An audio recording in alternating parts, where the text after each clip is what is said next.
Muy bien. Entonces, vamos a hablar ahora sobre cáncer de pulmón de células muy pequeñas, continuando con la siguiente clase. Estos son los temas a tratar. Y empezamos con que este cáncer, en realidad, antes de la década del 20, en el siglo pasado, no era un cáncer tan frecuente. Era una entidad de poco impacto a nivel mundial. Sin embargo, eh, después de 1920 es que se dispara la industria tabacalera. Y es ahí en donde empieza a tener mayor auge el cáncer de pulmón a partir de esta industrialización. Y recordemos que es el cáncer con mayor mortalidad en todo el mundo. Las áreas rojas intensas como Estados Unidos, China, países de Europa tienden a tener la mortalidad más alta por esta enfermedad, también asociada al hecho de que son países con mayor consumo de cigarrillos.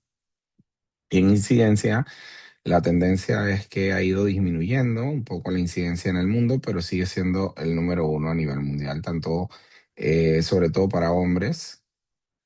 Vemos aquí entonces que hay una mayor incidencia en afroamericanos y nativos hawaianos, son los que más están teniendo casos. Probablemente habría que evaluar allí la presencia de polimorfismos que los predispongan a tener eso, otras comorbilidades respiratorias, cambios epigenéticos, alteraciones heredadas no familiares que pudieran predisponerlos a tener esta mayor incidencia de cáncer de pulmón. En cuanto al grupo etario, el pico de incidencia es a los 70 años y es en esa edad de 70 años donde no solo ocurre la mayor incidencia, sino también la mayor mortalidad por esta enfermedad. Epidemiológicamente, se dice que para el 2011, 17,4% de los pacientes era de supervivencia. Actualmente, hoy en día, 2025, esto ha subido hasta un 22%. ¿Y por qué ha ocurrido esto? Bueno, porque ahora lo detectamos un poquito más temprano, ya que tenemos capacidad para hacer tamizaje. Y además de que tenemos la capacidad de hacer tamizaje, también tenemos mejores tratamientos, como vamos a ver más adelante, ya casi al final de la clase, que el cáncer de pulmón ha tenido un avance impresionante en lo que es la medicina personalizada o el tratamiento personalizado para el paciente en base a la mutación que presenta el tumor. En Panamá representa más o menos como el séptimo o sexto caso de cáncer más frecuente. No es top 5 para nuestro país, o sea, no es tan frecuente, pero sí es altamente mortal porque es el tercer cáncer más mortal del país. En cuanto a la clasificación, vamos a tener que hay dos grandes grupos, ¿sí? Aquí hay un grupo que se llama células no pequeñas y de células pequeñas. El de células no pequeñas representa la gran mayoría, más del 80%. Aquí vamos a encontrar tres grandes subtipos histológicos, como el adenocarcinoma, que es el más frecuente de todos, en un 45 a 50%, el escamoso en un 25% y el células grandes en menos del 10%. Y en el caso del cáncer de pulmón de células pequeñas, es un cáncer que está entre el 15 al 20%. Yo les voy a ser bien honesto, para mí esta cifra es más pequeña. En los 3 años que llevamos en la unidad, por ejemplo, solamente he tenido un cáncer de pulmón de células pequeñas. El resto, no. Todos han sido, sobre todo, células no pequeñas, principalmente adenocarcinoma, y hay un par de escamosos por ahí. Entonces, antes de los 80, el carcinoma de células pequeñas era mucho más frecuente o más prevalente. Sin embargo, a partir de los 80 hubo unos cambios en los filtros del cigarrillo que provocó que esta incidencia alta de células pequeñas cambiara hacia principalmente células no pequeñas, terminando sobre todo el adenocarcinoma. La OMS tiene una clasificación para los diversos tipos histológicos de cáncer de pulmón. No me interesa que se lo aprendan, nada más pues que identifiquen que el cáncer de el adenocarcinoma es un formador de glándulas, como vemos aquí, mientras que el escamoso es formador de calcio y es de una estructura pues diferente, no forma glándulas, sino que forma estructuras alargadas, es eh, muy aberrante, no tiene estructuras que tengan alguna forma definida como tal. Y también, por supuesto, tenemos una clasificación de lesiones premalignas. hay hiperplasias atípicas, hay adenocarcinomas in situ, que no tienen ningún componente invasor, pero que también son parte de la forma en que se clasifica. Hay otras ya invasoras y otras variantes de adenocarcinoma. En realidad, de las dos, las que más utilizamos es la de la Organización Mundial de la Salud.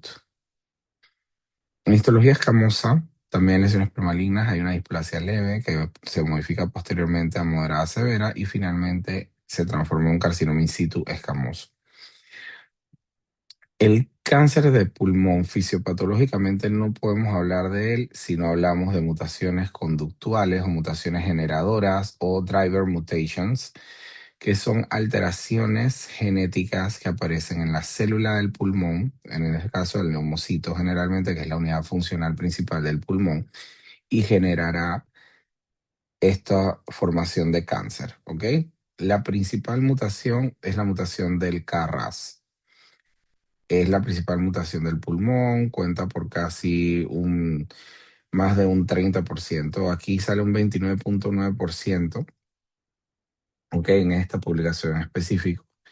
Un 30% es FR, BRAF 5.5%.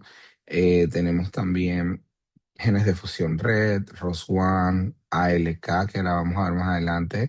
Tanto ALK, la fusión ALK, como la mutación del receptor del factor de crecimiento epidérmico, GFR, o EGFR, como le decimos nosotros en inglés, es una mutación clave en el pulmón porque en un principio nosotros no, cuando se comenzó todo este proceso de la búsqueda de mutaciones driver en pulmón, nosotros no tenemos conocimiento de todas estas mutaciones. En realidad las dos pioneras fueron EGFR y ALK.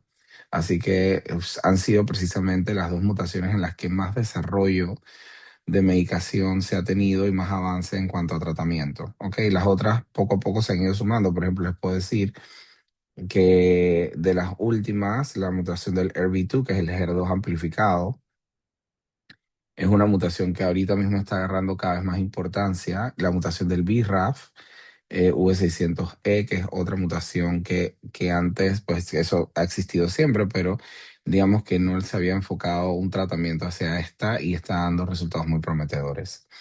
Y también otra cosa que va aparte, que no es una mutación conductual, sino una alteración molecular que podemos verificar por inmunistoquímica, es la presencia del ligando de muerte celular programada 1, el PDL1. Recordemos que PDL1 cada vez que lo veamos en cáncer va a ir relacionado a sensibilidad o no a inmunoterapia, o sea que es predictivo de respuesta a inmunoterapia. En el caso del pulmón vamos a tener tres categorías de PDL1: el PL1 que pinta poco de chocolate, que es el menos del 1%, el intermedio que va de 1 a 49%, y el que pinta intensamente de chocolate en la membrana de la célula, que es esta tinción que se ve aquí fuertemente. Ese es un PL1 alto de más del 50%.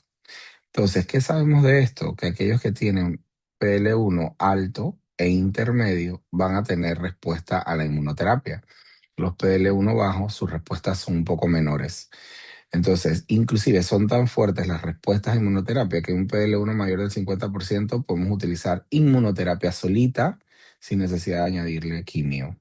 Pero ya en un PL1 de 1 a 49% no puedo dar inmunoterapia solita. Aquí tengo que añadirle quimioterapia para aumentar la potencia del tratamiento.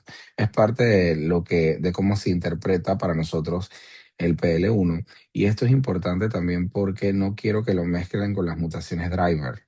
El PL1 es una alteración molecular que no viene de la genética del tumor, sino de la expresión en las células inflamatorias que están alrededor o de la célula tumoral como tal. Entonces, ¿existe diferencias en cuanto a las mutaciones conductuales si fumaste o no fumaste? La respuesta es que sí. Lo que nosotros esperamos en never smokers o personas que nunca fumaron es que en el 56% de las veces la mutación principal sea la mutación de GFR y que en los smokers o fumadores activos o exfumadores pesados o en este caso ellos la mutación principal va a ser la mutación del KRAS. Además que van a tener mutación de HRAS y NRAS y el BRAF, o sea que todo tiene que ver con la vía del RAS y las MAP quinasas. Eh, Sin embargo, vemos como la mutación de GFR, LK, HER2 cae bastante. Eso no quiere decir que porque yo haya fumado yo no puedo tener una mutación driver con tratamiento dirigido. Puedo tenerla, pero si se dan cuenta, los porcentajes de aparición son menores que en un paciente que nunca fumó. ¿Ok? Ténganlo en cuenta. Entonces, el perfil de inmunistoquímica. ¿Cómo yo sé que un tumor adenocarcinoma que encuentre en el pulmón es realmente un adeno de pulmón y no un metastásico que se fue al pulmón? Pues sencillo, aquí se hacen tres pruebas de inmunistoquímica que te ayudan a saber si eso es pulmonar o no. Básicamente, la primera que vas a hacer es el P63. P63 es una proteína que mides por inmunistoquímica en la membrana y que guarda relación estrecha con los carcinomas escamosos. Siempre que haya P63 positivo, eres un escamoso, de alguna manera. En este caso, es la primera prueba. Si el P63 positivo, ya nos vamos ubicando en escamosos, squamous cell carcinoma. Y vemos aquí entonces que luego de salir un P63 positivo, si yo quiero saber si es un escamoso puro o es un adeno escamoso, o sea que tiene histología compartida, entonces voy a tirar dos pruebas adicionales. La primera de ellas es TTF1 y la segunda es la napsina A. Ambos son marcadores que no están únicamente en pulmón. Por ejemplo, TTF1 también marca positivo en tiroides y la napsina sí es específica pulmonar. ¿Ok? Entonces, si el TTF1 es negativo, con P63 positivo, eres un escamoso puro. Pero si el TTF1 es positivo, eh, entonces la napsina te va a ayudar a aclarar si tienes un componente adenocarcinoma adicional o si eres un escamoso puro. Puedes tener P63 positivo, TTF1 positivo, pero con napsina A negativo eres un escamoso puro, solo que marcaste TTF1 positivo. Y en el caso de si eres triple positivo, P63 positivo, TTF1 positivo y napsina A positivo, entonces eres un adeno escamoso. ¿Ok? Si el P63 de entrada, que es la primera prueba, sale negativo, no nos ubicamos en squamous o escamoso, nos ubicamos en adenocarcinoma, en automático. Entonces, aquí lo que tenemos que definir es si ese adenocarcinoma es un adenocarcinoma puro o es un adenoescamoso. En este caso, o un no especificado. En el caso del P63 negativo, la siguiente prueba, como ven en orden, es TTF1. TTF1 entonces, si marca positivo con un P63 negativo, en automático tú eres un adenocarcinoma de pulmón. ¿Cómo lo